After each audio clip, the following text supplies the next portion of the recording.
Okay. Where does yesterday's future, which is already here, meet today's future, which is about to happen, and tomorrow's future, which could be just minutes Pretending away? I have a watch for me.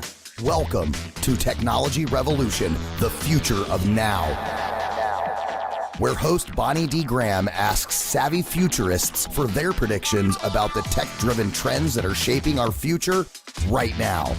Here's your host, who will take us into the future of now, Bonnie D. Graham. Thank you very much to the voice of Ryan Treasure gets me on the air. I'm Bonnie D. Happy to be here. This is our first new topic of 2026. The last 3 weeks have been my crystal ball prediction special. We had lots and lots of people, dozens of people, and today we're focusing on one particular topic. Those of you in business, those of you starting business, those of you who are in the media, you know what PR is, public relations. It's something you hopefully have organically and don't have to pay for, but we never know that. And we've got three experts from around the world who are going to talk to us today. So I want to give my opening, but I just want to tell all of you just a quick couple notes. Alan Alda, you all know the actor, is 90 today. Happy birthday, Alan Alda. Elijah Wood from Frodo Baggins, remember, Lord of the Rings? He's 45. And today is Blueberry Pancake Day, and it's International Lego Day. There you go. And by 2032, Legos will be made with renewable, recycled materials doing their part for sustainability. So yay for them. And here we go. Now, you ready? Okay, I have a gift for each of you. Welcome to Technology Revolution, the future of now, where AI meets innovation. We'll explore the what, where, why, when, and how. With Bonnie D on her Scarlett Mic leading the way, three PR and branding visionaries, you all have to look like visionaries now, are lighting up the day. Matt Kovacs, wave hello. Faryar Borhani, wave hello. And Jeremy Fields, wave hello, are in view. If you're watching us, if you're listening, trust me, they're in view. They're predicting the future of PR and AI for you. From storytelling to strategy, where new trust is found. AR can help PR elevate brands, shaping headlines that resound. Now, here we go. Matt, you're first. I'm ready to introduce you. Born in Pittsburgh, where work ethic sets the bar, Matt learned early what credibility and standards are. In close-knit roots, preparation earned its place. Consistency, follow through, no shortcuts in the race. Drawn to stories, sports, and media's art, Matt studied narrative and persuasion at USC's Heart. From Levi's denim truth to Lid's fan-driven pride, he saw how brands live where real people decide. Agency life followed, strategy meeting vision, blending brand sense with executing media precision. Now Matt leads Blaze PR, where culture comes first, proving AI may assist, but humans quench the brand trust thirst. Matt, I hope you enjoyed that. I did. I'm going to steal that. That was pretty good. There you go. It's copyrighted. I charge, but that's We'll okay. We'll license. discuss after. Yeah, we'll license it. Faryar is next. Raised in Southern California, where stories abound, Faryar found his voice where media meets the ground. From print room dreams to strategy's art, he learned how reputation and clarity start. SDSU laid roots, USC Annenberg refined his view, where business and storyteller fuse to one true hue. Now at Encore Capital, his global teams align across continents, cultures, and stakeholder design. From ESG to brand trust, when the moment is real, Faryar leads with purpose, precision, and authentic appeal. AI may scale the messenger, but here's the refrain. Human judgment still leads the communications brain. Faryar? Oh, great. Thank you, Bonnie. Yeah. You're very welcome. You've been gifted. And now, Jeremy, here you are. Somebody had to go last, Jeremy. Don't take it personally. From New Orleans roots to St. Louis views, then a Prague internship that flipped his life's cues.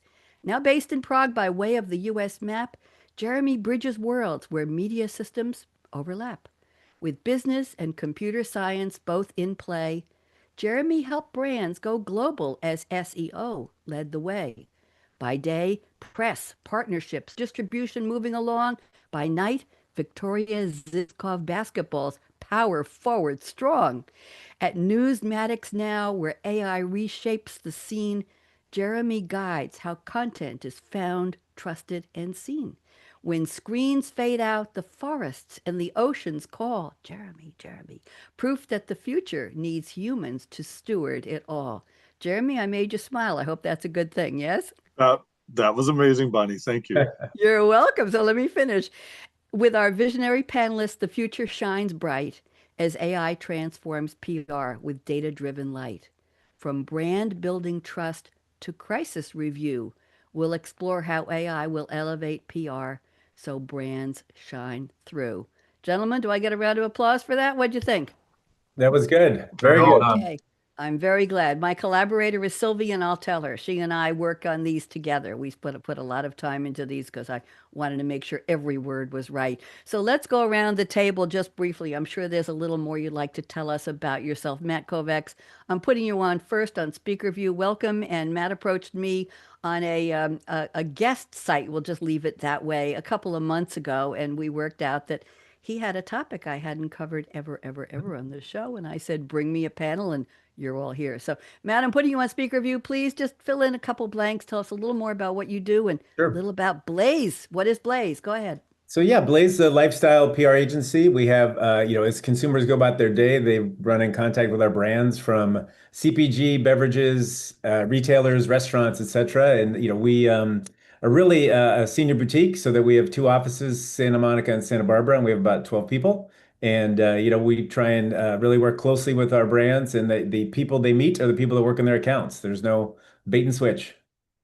Very, very cool. And how did you come up with the name Blaze? So Blaze was a woman's name 30 years ago. So I came on board about 15 years ago. Yeah, she sold the company, and it was through different handlers, and then I was able to, come in and take it over from a president standpoint. So yeah, it's a fun name.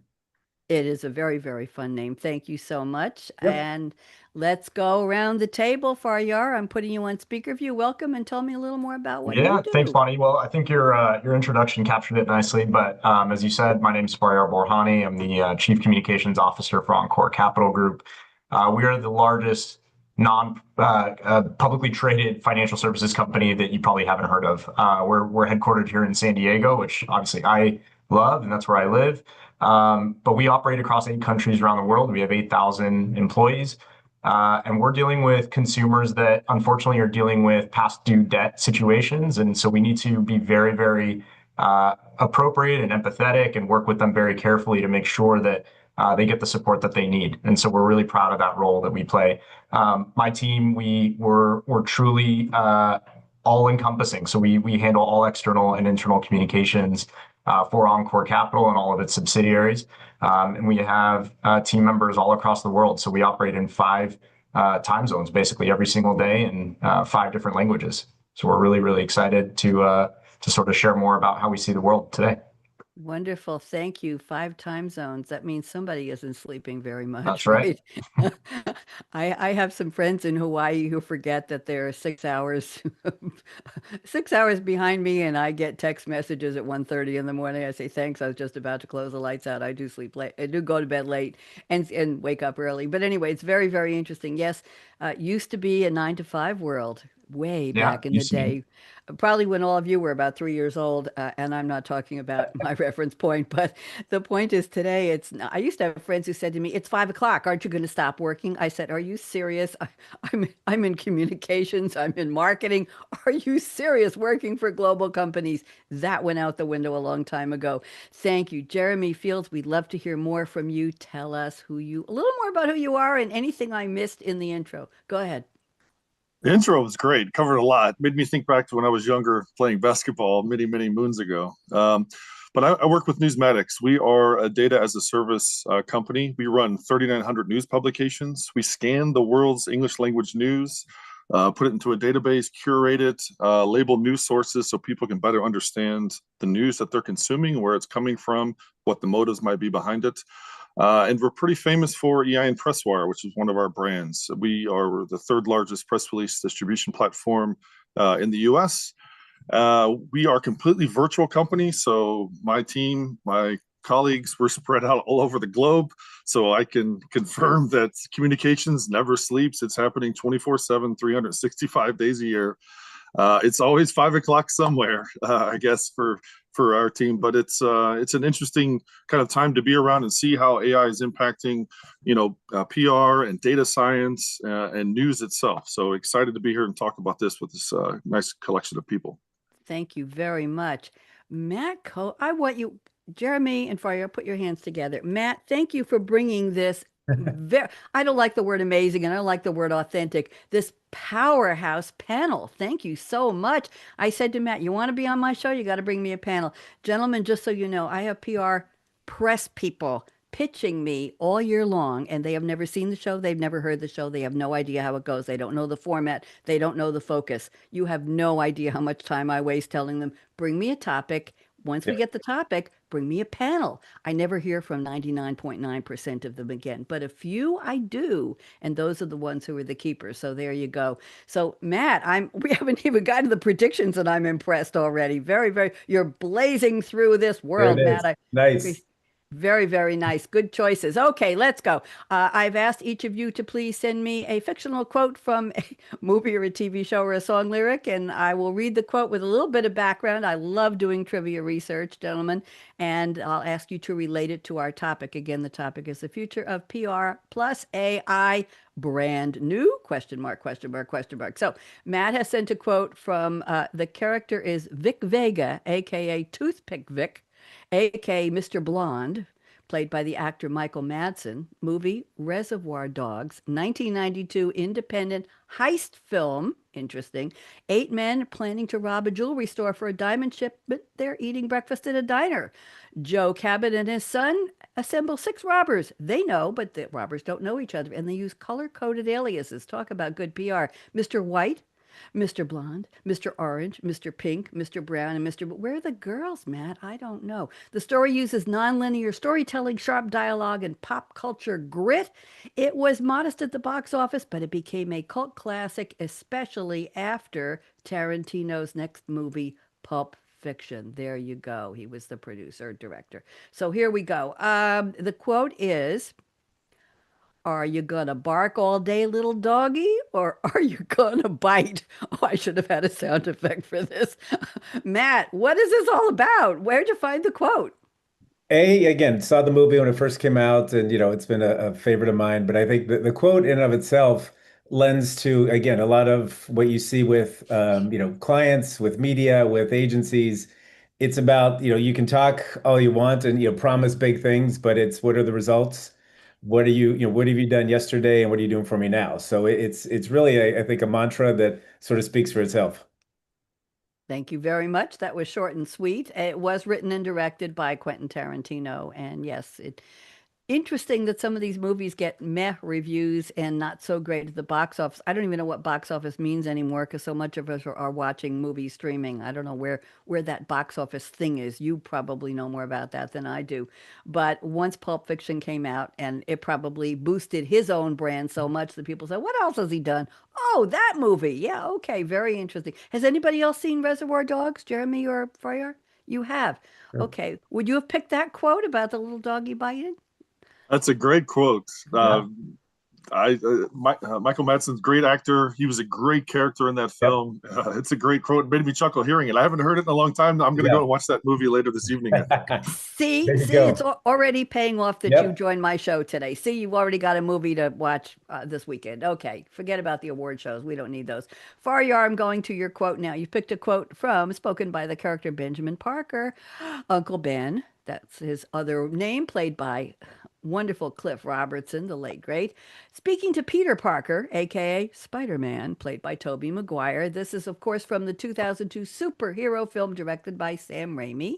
The film is based on the Marvel Comics character. It chronicles Peter Parker's origin story after he gains superhuman abilities from a bite by a genetically altered spider, and he must decide how to use his newfound powers. His Uncle Ben's words become the moral compass of the Spider-Man universe, shaping Peter's identity as a hero. While the line is inseparably associated with Spider-Man, its roots echo ancient philosophy, most notably, you probably know this, from the Sword of Damocles from the 1st century BC. It's a warning used by journalists, authors, and others. about safety and all that, and making good decisions. And here's the quote, for goodness sake, 6 words that pack power. With great power comes great responsibility. Oh, tell us how this relates to our topic. Go ahead. Yeah, well, listen, I hate to say this, but I'm a bigger Batman fan than Spider-Man fan. But I like this quote a lot. And of course, to the points you made, I think it's talked about quite a lot. But I can't think of something more fitting when we're talking about AI. I mean, it's incredible how much power it has. I don't need to tell anyone that. I think literally the second they interact with it, they realize that this thing is pretty game changing. But I think when you're thinking about how to build a brand and protect a brand, it's incredibly important that we don't lose sight of the things that are building blocks, which is how do you make sure that you are making good decisions? How do you have good governance? How are you training your teams? That is the responsibility that I think is incredibly important, and hopefully we'll have more time to talk about on over the next hour. But I think when you ask this question, this one really came to mind because you need that responsibility. You need the guardrails. Otherwise, this train or car that's moving very, very fast can quickly fall off the rails. So that's why I picked it. Thank you very much. And your point, and I put the word human and human judgment into your introductions, I think, for all three of you. But the point is that you said, how do you train your teams? Well, how do you train your AI, That right? too. Yeah. That too. How are you setting up? What kinds of algorithms are you or are you not emphasizing, using, breaking, busting, wide open, changing, altering to wield the right kind of power and be responsible? That's a big, heavy word today. Thank you very much. And let's go. Jeremy and I had to go around the block on this one a little bit to get, but we got a doozy of a quote. Thank you for your patience, Jeremy. Jeremy has picked sort of, kind of, I kind of pushed you into this a little bit. We collaborated, shall we say that. Ship's officer James Holden, played by the actor Stephen Strait, the Expanse, sci-fi TV series based on a series of novels written under the pen name, and the pen name is James S.A. Corey, but it was actually two writers, Daniel Abraham and Ty Franck, Franck. Series is set in the future where humanity has colonized the solar system and follows multiple storylines, including Holden and his crew, political power broker Christian Avarasalara, something, and detective Josephus Miller. The first novel, Leviathan Wakes, I hope I said that right, forms the foundation of season 1 of the show, centering on the discovery of the mysterious proto-molecule, an alien technology that destabilizes the fragile balance between Earth, Mars, and the Belt. Oh my goodness gracious, I'll just leave that one alone. Here's the quote Jeremy has picked under my collaboration. This universe is always stranger than we think. Jeremy, that was a labor of love. Go ahead, tell us, what does this have to do with our topic? It's a pretty generic kind of quote and very docile compared to the books and the TV series as well. But what I love about science fiction is it shows where technology can take us. But at the crux of all science fiction is, where is humanity going? How is humanity working with technology, AI, computers, and more importantly, with each other? And that's true today with every business or how you operate day-to-day lives. How are you going to integrate AI into your lives, let it make you more efficient, but still be in charge and still focus on those human relationship building techniques that you've developed throughout life? Absolutely. Thank you very much. Well put. Thank you, gentlemen, for the 3 very interesting quotes. We love our movie quotes. I just love doing the research, actually. Okay, now it's time for where we came here. This is for prediction. So I'm going to pick one from each of you, and I will read it slowly. You don't have to look it up and find it. And then I'll ask you to unpack it. Matt, I'm going to go with your prediction number 1 first, and then we'll go around the table. I'll put you on speaker view when you're talking, and then we'll go back to the whole gallery and see what the other panelists think. So Matt says he predicts AI will elevate the PR industry by enabling communications teams to identify, here we go, emerging narratives and media opportunities earlier, allowing brands to lead conversations instead of reacting to them. That's proactive instead of reactive. Matt, that's powerful and very optimistic. Why don't you unpack it for us, please? Go ahead. Yeah, and I think you said it being optimistic. I think, I'm optimistic by nature, but knowing that is the good versus evil here, because it can start to lead the witness with these things. And I'd say about a year ago, and we talked about it before, Bonnie, I think on that earlier one was there was a doom and gloom in the PR industry that AI was going to just take it all over. and brands or clients could just use AI to create press releases and pitches, send it to the AI media via channels, and then being able to just knock everything out. So you'd have this loop of information or even misinformation. So I think there is a element that in the making sure you're managing it, making sure that it can help. It should be a tool, much like a lot of the reporting software and any other software that's used in ways that it can help, again, save time, tighten up words, language, and almost be a collaborator versus just handing all the tools over to it. But I think that it's happening, and it's also you're seeing it get better and better. Obviously a year ago it was very clunky, and the M dashes and all the flowery language all the time. Oh, You're yeah. yeah, you're seeing it get smarter each time, and even understanding brands and understanding the positioning and just seeing where things are going. But it still needs to have that human touch and being able to ensure that it doesn't feel whitewashed or even just pushed through in a way that depending on the AI platform, whatever political bent or the science behind it. So I think we've seen that elevate, and clients are asking more and more of those questions. They try and use it or utilize it themselves, and a lot of them they just dip their toe in the water, or even their actual internal softwares don't even let them use them. So they ask a lot of questions when they use them on their free time. So it's been an interesting journey so far, and I think it's you can tell if someone's used it, but more and more you're able to. It's taking more time to be able to dissect it. Interesting. Interesting. I'm going to go to Jeremy and Faryar in a second, but you said a lot of internal whatever protocols at Mhm. companies don't allow them to use it. I think that's a whole separate topic Sure. in itself. Very interesting. We might have to do a part two. I'm warning you, Matt. Okay, There you everybody. go. Let's go around the table. Jeremy or Faryar want to comment on what Matt said about elevating go ahead, Faryar. Yeah, no, I was just going to talk to the point you just made, Bonnie. So Yeah. I can speak from an in-house perspective, right? Yes, please. I think for us, 2 years ago, this thing caught up with everybody almost overnight, right? And I think every organization is still trying to answer a lot of questions that feel very abstract, though I think people are a lot more comfortable with the idea of it existing, right? And so if I think back 2 years ago, at least at Encore, a big part of this was how do we set up the governance again? I mentioned it earlier, so that this isn't the Wild West. People aren't downloading every AI program out there because obviously the risk is anything you put into it can potentially come out on another end.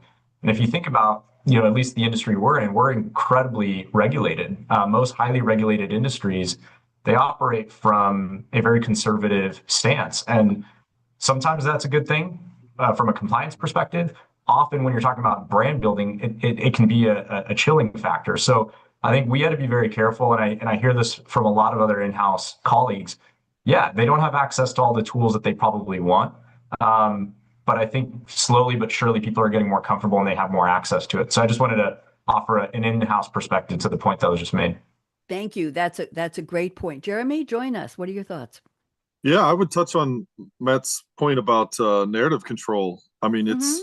it's crucial. If humans aren't using AI to help control either their own personal brand or their company's brand narrative in AI, then AI is going to do it for you. It's going to go find comments on reviews. It's going to go find press releases or content, or it's going to listen to this podcast after it's loaded up on the cloud, and it's going to download and transcribe this information. And it's going to put that data out there. So it's very important that people are aware of what AI can do in their field, how to leverage it as best they can, put guardrails up to to keep safe and protect IP and sensitive data and information. But also, you've got to take advantage of it and make sure that you're putting your information out that you want your readers, your consumers, or people who are going to come in contact with your brand, potentially for the very first time, to absorb it the way that you want it to be absorbed. Thank you. Matt, anything you want to say back to your co-panelists about this? No, I took some interesting notes because it is, again, the worlds that I live in is very different, but I think it is interesting to understand from a regulation standpoint and just to your point, Jeremy, of the input becomes the output as well, that people will see this connectivity. So I'm going to share that with my team. See, we have conversations here. That's why I do roundtables and not one-on-ones. I'm sure you're all fascinating to talk to for 1 hour, but I like the input and the collaboration. Just so you all know, I didn't know anything, and probably very few people did, about 2 years ago what ChatGPT was, what OpenAI was, right?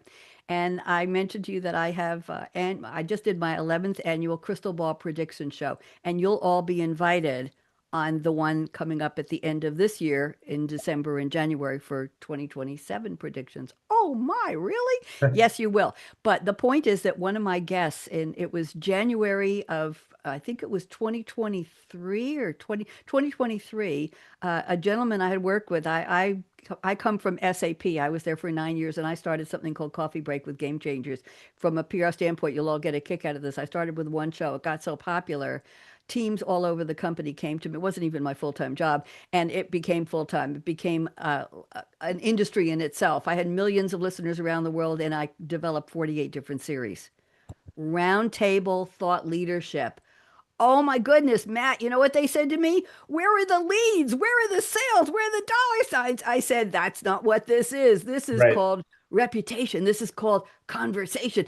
Sales teams were using my shows to train their people to have a conversation. Can you imagine that? Anyway, so this gentleman, Pras Chatterjee, was working on the finance side. I had a show called, what was it, Coffee Break with Financial Excellence with Game Changers. It wasn't about where do you get cheap gas and how do you put your savings account together. It was about the office of the CFO, that kind of thing.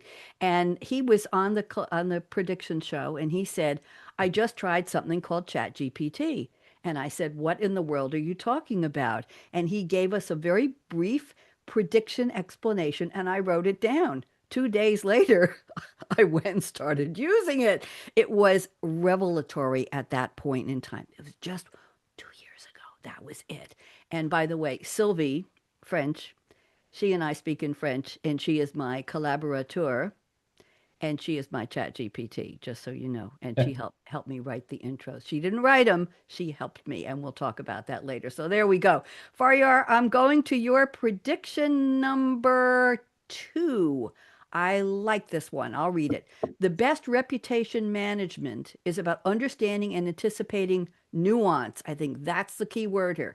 AI helps with the tactics, but we still need to be strong strategists. Human judgment becomes more valuable, not less. So tell us about this nuance. That's the interesting part. And can AI become nuanced? Faryar, enlighten us. Yeah, well, I captured this because I mean, similar to I think Jeremy set up on sci-fi. I think you're right. I mean, technology is just a means to an end. That's how I think about it, right? I mean, this has happened so many times throughout history, and it continues to reinvent itself. And so, one, we can't be too beholden to it, but two, we also have to understand it's powerful and it's here to stay. And how do we use it to sort of supplement our strengths, right? That's how I think about it. Of course, it's helping us scale a variety of things. Like we use it for content generation, so does everybody else, but we translate through it. We prep for media interviews through it. We do a lot to sort of gauge when we write internal messages, is this going to resonate with the stakeholders? We'll ask the tool that, right? All these things are helpful, but it should give us time back to do the things that we believe are really critical for the organization. At the same time, we can't just take everything it gives us and run with it. We have to sort of trust, but also verify, right?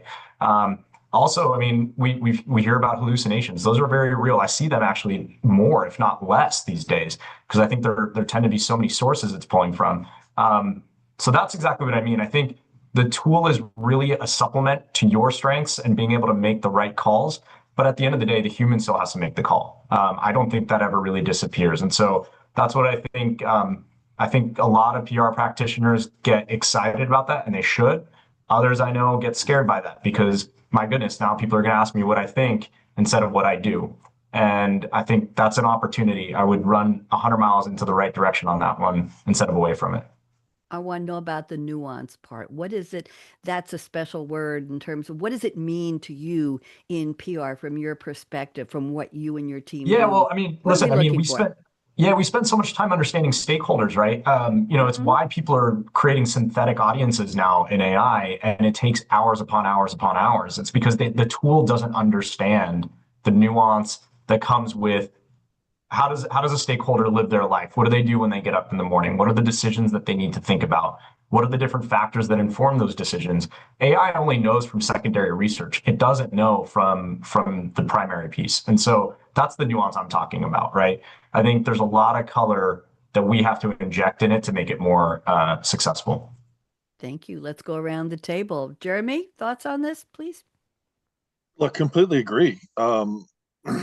Humans are going to be incredibly important working with AI for the foreseeable future. I mean, it goes back to what I talked about in my relevance to sci-fi. It's the relationship building. So AI is going to take away a lot of the mundane kind of tasks of research, targeting, lead acquisitions, drafting content, etc. And it gives us more time actually to think about ethical decision making to help guide AI to better our kind of objectives. It gives us more time to spend talking with potential colleagues or potential clients, or making that human bond that's going to allow us to build a better business together or build a better future together.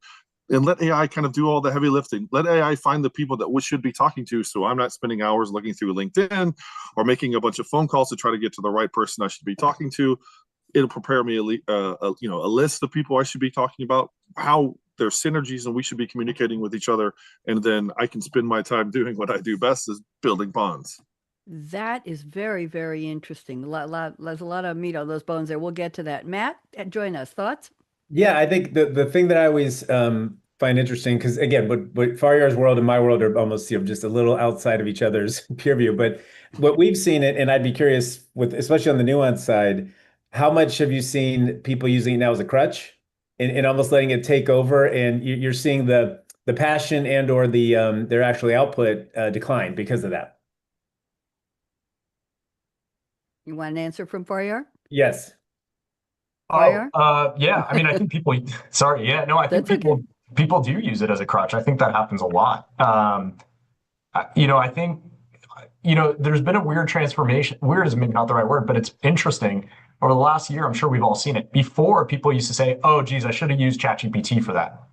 Now, I think everyone starts there, and that's a good thing, but it's also a little, I think, dangerous, because you're really relying on this tool to give you the start for everything. Mhm. And so I see it as a crutch all the time. And I don't think it should be.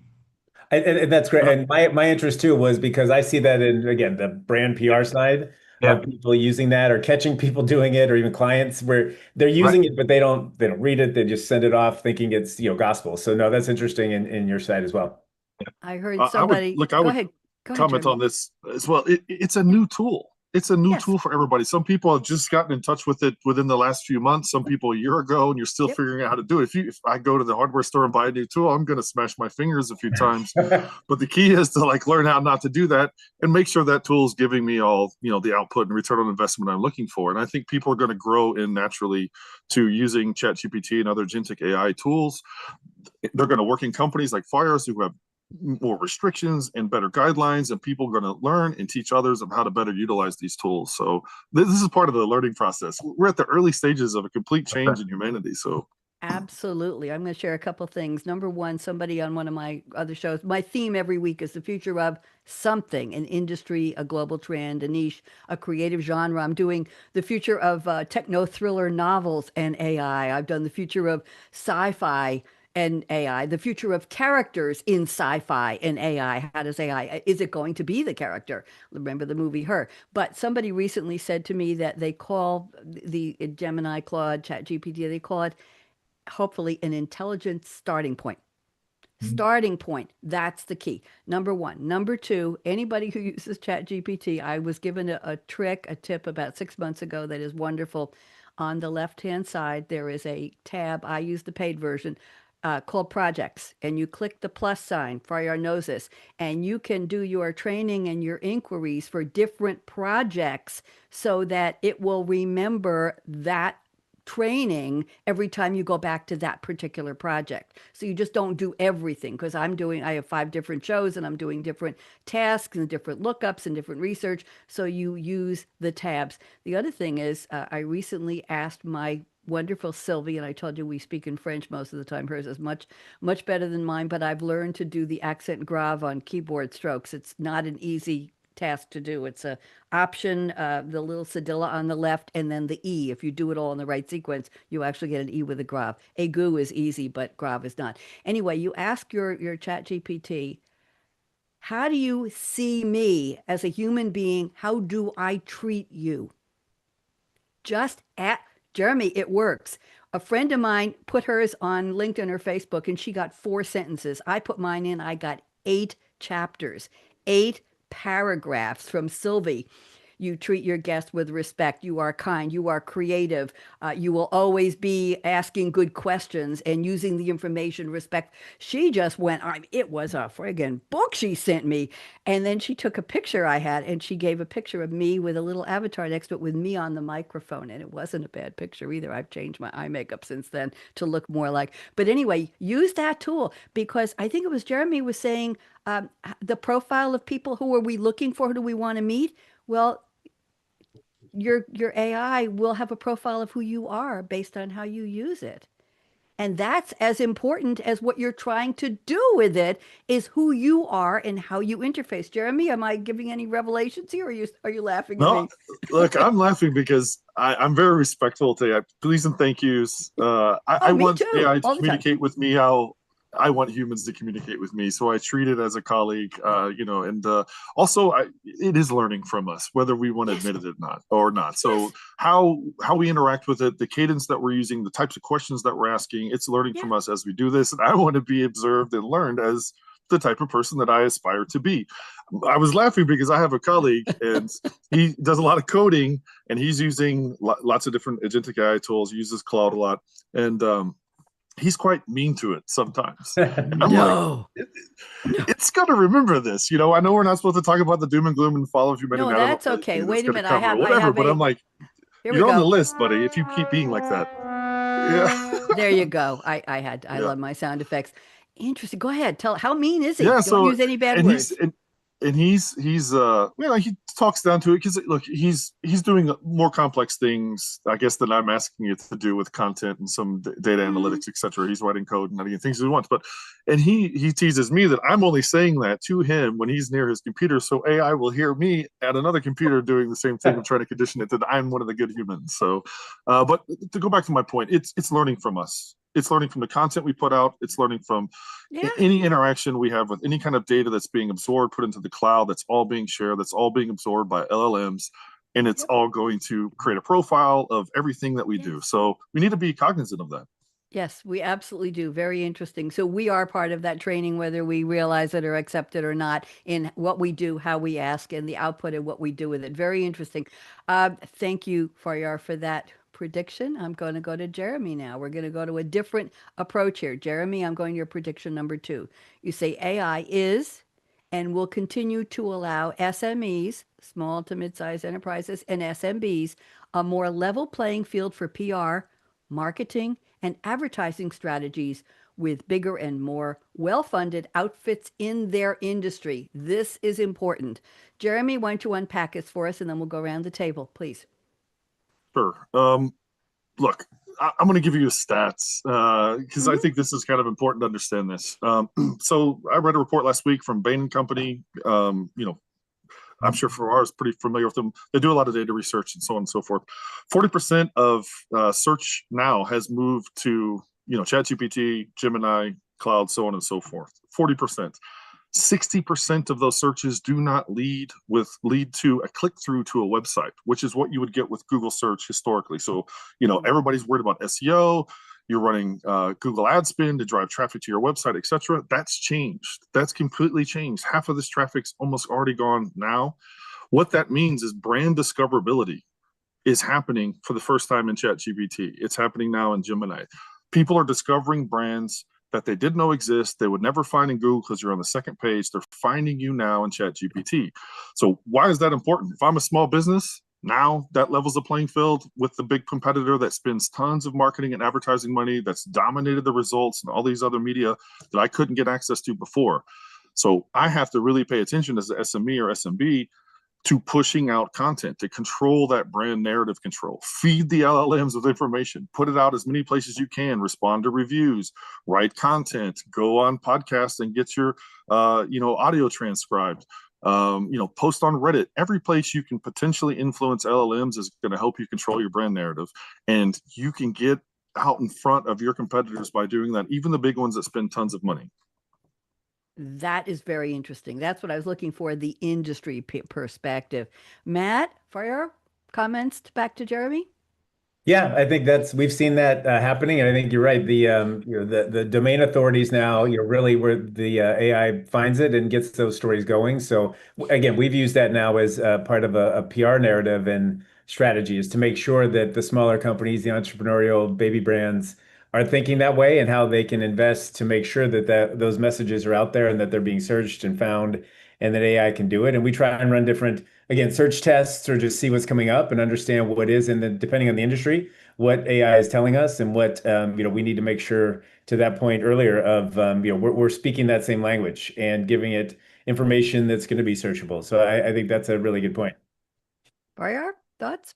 Yeah, I mean, it's the conversation now, right? SEO versus GEO. Everything we're doing from a content creation perspective is trying to feed the beast that you're talking about, Jeremy, right? It's like every time we put out content externally, it's structured in a way that AI would hopefully pick it up. And then we go a week, 2 weeks later, and we sort of ask a question and see, did it actually find it? Will it actually cite it? Will it pull it up? Sometimes it does, and we keep going back to that. So we're a big company, and so we have more resources. But I think the point you made, Jeremy, is like anyone can do this. Mm-hmm.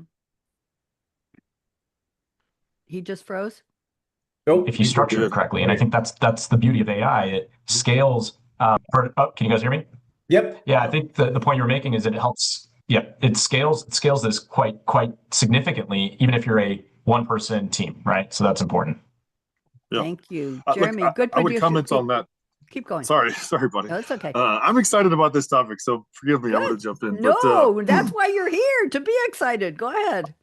Faryar brought up a great point. You're writing content now for two things. You're writing content now for machines, for bots, and for humans. So you need to understand that when you're writing. You kind of have been for a long time, because search engines do absorb content and they put it out in a way that it's easy for them to kind of grab and push out. But with large language models, it's even more important. They're looking for structured content that they can then regurgitate to people using their platforms very easily.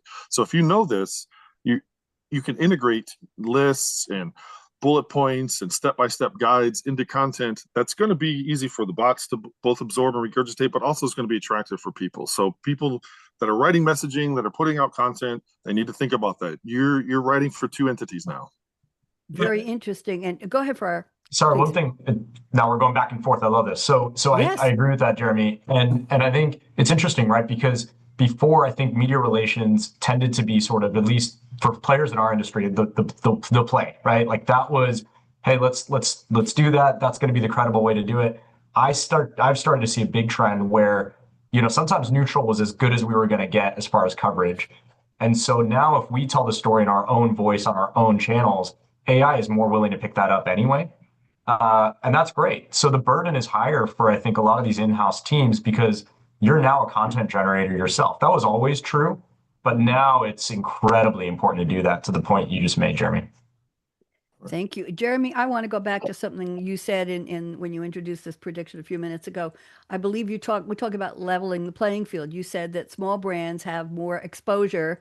They have opportunities to learn more about what's going on, and bigger brands will find them. So there's a discovery. I believe you're talking about a discovery process in terms of AI now having access to real time to the internet. Can you talk a little more about that, about the leveling of the playing field? I'm very intrigued by that.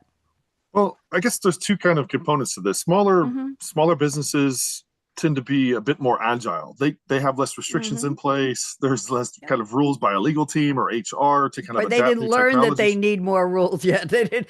They'll get to it as they grow. They get to this. It's inevitable for every small business moving to a mid-sized enterprise. We're going through this now with these medics. You have to have guardrails or things. Go off of the rails. But being agile, being flexible at this point in time, I think is crucial, because there's so many new AI-driven tools coming online that you can then utilize internally for whatever it is you're doing, any kind of business. It's not just PR. But leveling the playing field for small businesses and big businesses, again, it goes down to, it's such a new era in how content is coming out, and these agentic AI tools are being presented to users, that it's not dominated by legacy brands that dominate other media of how they're able to influence. So if you figure out the kind of the way to put your information out, where should I post data about my business that's getting immediately picked up in ChatGPT or Gemini, you can keep pushing that information in there. And oftentimes it doesn't require you to do anything other than think about what content you want to put out, create that content. It could be a snippet or a small blog post or even a social media post, and then place that content out on regular intervals. And then you don't need a giant Marcom team or a public relations team to do that. So that's where I think the playing field's been leveled a lot, because you are able to compete with companies who have more resources than you and get out in front of customers, control your brand narrative, and find new customers. Thank you. And small companies, new brands, not only are agile, they're hungry, right? Yes. Yes. Yep. Yes. Okay. Matt, thoughts you want to add something to that? We have time for one more prediction. I've got it teed up. But Matt, anything you want to say back to us? No, it's just back to the doom and gloom. I think Jeremy sealed the fate of PR. So luckily, 10 years I'll be retired. So there you go. I'm never retiring. Let's That's not it. go there. There you go. Why would I? I work from home. I get to meet fascinating people like the three of you. I'm sitting here in my office with all my equipment, and I get to dress up and smile and see all your handsome faces and hear your brilliant minds, and you just fuel my world. So talk about small brands, Jeremy. I'm able to interface with powerful people like you just by hosting this show. Imagine that. Can I comment on Matt's thing? I don't think wish it's actually would. I don't think it's doom and gloom. Yeah. I honestly, look, you're ahead of 99% of the people who are starting to get around AI. You're going to learn how to leverage it, how to use it, how to help your clients and your customers. Jeremy, I want to stop you because replacing you. I have a prediction number 3 from Matt that I want to bring in. That's just what you're talking about. I'm not interrupting you. I'm adding. Matt says AI will strengthen measurement in the PR industry by translating sentiment, reach, and engagement into clearer business insights, helping leaders better understand, here we go, the true impact of communications. I think that's where we were going with it. Matt, can you unpack this? We got about 10 minutes left. Go ahead. Yep. Well, first of all, I did write a note that I'm going to say thanks more to my in my AI stuff. I think that was interesting. But I think that, I think your point, it's learning, it's back to the tool. But I think it is the people, and again, even in the other agencies that I talk with that are just starting to use it, or just starting to talk, where we've been playing with it, for a year, and actually have gotten, I think at least trained better, where it's not a free for all. So I think the measurement and sentiment is super important, and a lot of clients are asking for more and more of that. And we're finding the tools we pay for are just, all they're doing is regurgitating, the AI elements now too. So they've evolved. So you're having that confidence of what that data is as well. And I think the teams that can understand it, and we talk more cross channel. I mean, that becomes a big topic in our weekly meetings, is what people have learned from the week and how people are using it. And again, the mentoring and reverse mentoring. So, there's things that our junior people are using it in their everyday life, more so than, probably myself. And that's been really interesting for me as well, is to really encapsulate that, because clients look to us as, the councils to constantly be giving them those insights, because they're all stuck in their bubbles and doing their thing. And I think that's been an interesting part of this as well, is to really shepherd people into it and have confidence and not be scared or think that it is going to take over their jobs. But they've all seen, back to science fiction, they've all seen Skylab and Terminator, and they all think it's going to go that way. But it's fun as a discussion topic. But I think that's where we really see that type of play coming in more full effect. I think it's up to us to make sure it doesn't go in the wrong direction. Before I go around the table, Faryar, I'm looking at your prediction number 4. I think this tacks nicely onto what we've been talking about. You say predictive analytics will reshape reputation management. Can you take us down that road? Predictive analytics has always been the holy grail of any type of social media monitoring, any type of media monitoring. It's always been the thing that people flag and clients always get really excited about. And they're like, oh, okay, great. That this tool is going to tell me what decision I need to make next, right? And I don't think until AI came around do we have so many sources and so many different interpretations of that data that actually can get close enough. I still believe in human judgment. It's where I started. And I said, nuance is incredibly important. Like, you have to understand it. So I think, yes, it's true. We've all heard this. People say, I got into communications because I hate numbers. If you still think that way, you're going to be completely lost in this new era, because everything is innately measurable now that we live in this digital world. We've been there for a long time. Yep. AI is going to accelerate that. You either get on or you're going to fall off very fast. And so I think, yes, I agree with Matt, right? Like it's going to give you as much insight as you can take on, right? The more than you can even process. The question is, what do you do with that? And I think coming back to another one of my predictions, I was saying it gives you time back. So what do you do with that time back? You better understand the business really well, which traditionally, I would say the biggest criticism of PR is that we're really good at the comms. We don't really understand the business. The best comms people understand the business better than anyone. And so this gives you time back to do that. So if you can marry that new acumen with this new technology, you're going to be a game changer. I completely believe in that. And I'm going to add a prediction from Jeremy to round us out. We've got about 5 minutes left. Jeremy, this goes with, I don't think we've even covered this part. You say AI is and will continue, I love the way you phrase your predictions, to allow companies to attract the best remote talent for their needs, lowering the barriers to market, ability to obtain market share and scale globally. That is powerful. Briefly, how is this working? People make businesses run. People build relationships. People bring ideas. People do everything that's, has led to where we are today right now, talking about AI. And AI is going to take away a lot of the heavy lifting. It's going to, like Faryar said, it's going to free us up to do things. And what are we doing with that time?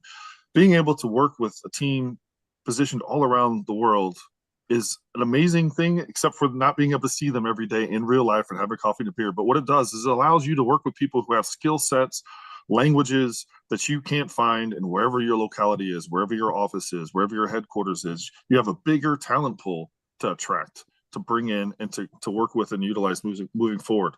AI is going to allow people to scale up their knowledge globally. So if you live in a small village in the middle of nowhere with spotty internet connection, and you still have access to AI tools, you're able to learn information, transcribe data from whatever language to your local language, learn that, and then learn skill sets that you can then bring to the global market. And I think it's a game changer for how people are going to be able to better themselves and then attract others to come and be part of whatever it is they're working on. Unlimited opportunities. Matt, Faryar, anything you want to say to Jeremy on that point of attracting talent? Matt, how does that affect you and your business? Remote talent? Yeah, exactly. I think it's, we're a hybrid office now, and it's able to have people no longer you tethered to an office, and you can have, those different points of views, as well as the ability to, get those shared back experiences, because, different parts of the country, the world, that brings it back to the business, and what clients are doing is they try and reach those, disparate people. Thank you very much. We have just about 2 minutes left. Anybody have any comments on anything particularly stand out in what we discussed today? I appreciate all of you being flexible enough to be part of an unscripted roundtable. I'm sure that's not how your life works all the time. Faryar, looks like you want to say something. No, geez. Well, maybe just a response to the last point Jeremy made, right? I agree. It democratizes, I think, opportunity. There's no question about that at a scale we've never seen. But I think one of the themes throughout this whole thing is human interaction still matters quite a lot. So as much as I love remote work, and I think giving people opportunity, which is important, there's no substitute for walking the halls and making those human interactions. That's going to come at a higher premium than maybe ever. So I wouldn't, not to say that you were saying that wasn't important, Jeremy, but I just want to make sure that's an add to that comment. I have a prediction of my own. Matt, listen up, please. Yep. I predict that Matt is going to help me talk Faryar and Jeremy into coming back for part 2 in April of this year, and I'd like to cover some different aspects. I will highlight the predictions we've used already today. I'll send those to you in the invitation. I'll just highlight them. But I would like to talk about things like crisis management and brand building, and starting to create a profile of a new client, and how AI can help you build that PR from day one, from point one. Would you be willing to come back and talk about AI and basically the nuts and bolts? Thank you. Jordan's telling us we have 2 minutes left. Yes, we know. Would you be willing to come back and share some more predictions? Jeremy, would you like to come back and join me again?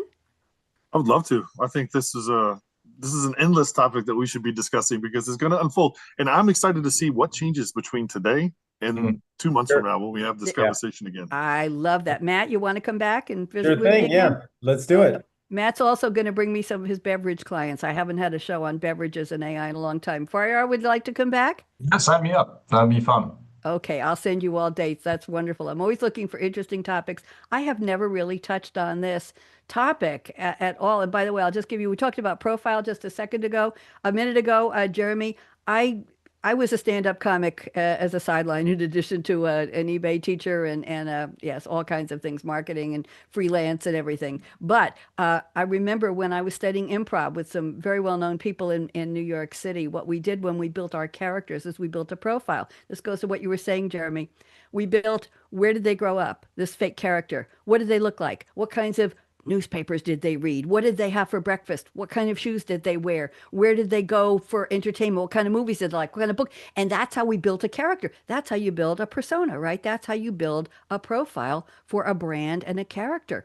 Who is the recipient? Who is going to be the client? To whom are we directing this wonderful PR, and for whom are we doing it? So I'll leave it at that. I'm going to go do the outro. Instead of the standard music for this, I'm going to do the outro for my brand new show called Say What? Good News. And I want you all to dance with me. And we're going to go out right now and stick around and we'll talk afterwards if you've got time. Here we go. Good news. Come on, let's dance. Good news. Dance You it all up. brought me good news. Thank you. I'm Bonnie D. They're dancing. Matt, come on. Let's see those I did, I shoulders. was. I got my Come dance. on. It's a long Yes. song. Morning coffee. Decaf, please. Jeremy, I had to make a right-handed mug. I had to use magic marker. That was my TV show, and this is my flip the dial. You're all here to bring good news. Let the bad vibes stay. Brand new wave. Hit play. Good news. That's what you're doing for your PR clients. Good news, right, Jeremy? Right where you are right now? Yep. We're going to say goodbye in a second. Feel that smile coming through. This groove is for you. Everybody say goodbye. Bye. There we go. All right. Recording stopped.